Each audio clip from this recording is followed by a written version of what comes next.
গজাল দিয়ে পরিবর্তন হয় না, হাদিস কোরআন দিয়ে পরিবর্তন করতে হবে। একেবারে নির্ভীক কণ্ঠে মানুষের সামনে বক্তব্য রাখবে যেদিন আপনার হুজুর, সেদিন জাতির উপকার হবে। হুজুরকে আগে বলতে বলেন দোকানের বিরুদ্ধে কথা। আপনার হুজুর যেদিন দোকানের বিরুদ্ধে কথা বলবে, সেদিন থেকে আমি আব্দুল করিম আমিনুল ইসলাম আর দোকানের বিরুদ্ধে কথা বলবো না ইনশাআল্লাহ।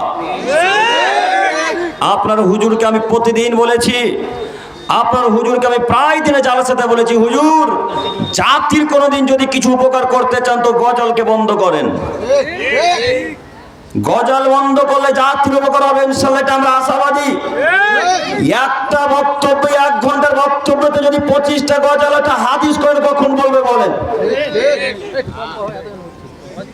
একটা 1 ঘন্টার জালসাতে যদি 25টা গজল হয়, 10টা 15টা যদি গজল হয়, তো জাতির সামনে বক্তা সাহেব হাদিস করেন কখন বলবে জাতি কখন পরিবর্তন হবে? আজ পর্যন্ত আপনি একটা মানুষকে দেখান যে হুজুরের ওই গজলটা শোনার পর একটা মানুষ নামাজ ধরেছে?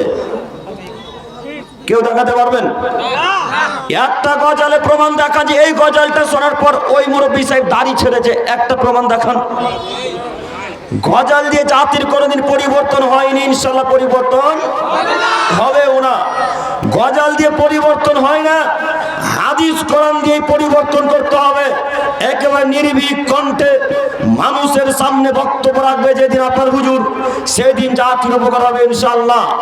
আপনার হুজুরকে বলে দিতে হবে, যেই সমস্ত দোকানে জালসা পাস, যেই সমস্ত জালসার দোকান পাশার বসে, ওই কমিটিতে যত লোক থাকবে, জালসাতে যত লোক ঘোরাঘুরি করবে, তত লোক যত পাপ করবে, জালসার কমিটি একাই তত পাপ করবে। এই কথা আপনার হুজুরকে বলতে হবে। আপনার হুজুর অন্তরে সাহস নেই, আপনার হুজুর বলতে পারবে না। কেন? আপনার হুজুর যদি কমিটির বিরুদ্ধে বক্তব্য রাখে, তাহলে কমিটির লোক আর টাকা দিবে না। কথা একেবারে অক্ষর অক্ষরে মিলাবেন, তারপরে ঠিক বলবেন, মনে থাকবে ইনশাআল্লাহ। কথা আমার ভুল হলে ঠিক বলবেন না, কথা যদি মিলে তাহলে ঠিক বলবেন, মনে থাকবে ইনশাআল্লাহ। আপনার হুজুরের বিরুদ্ধে আমি কোনোদিন বক্তব্য রাখিনি, ইনশাআল্লাহ রাখবো না। কেন? হুজুর দিয়ে জাতির উন্নতি হবে, আবার হুজুর দিয়ে জাতির ধ্বংস হবে। হুজুর দিয়ে যেমন জাতির উপকার হয়, হুজুর দিয়ে ঠিক তেমন জাতির ধ্বংস হয়। তার জলজান্ত প্রমাণ গজল। এই বক্তব্যের মঞ্চ হয়ে গেছে গজলের ময়দান, গজলের মঞ্চ, তাই না? বক্তব্যের মঞ্চ এখন হয়ে গেছে গজলের ময়দান।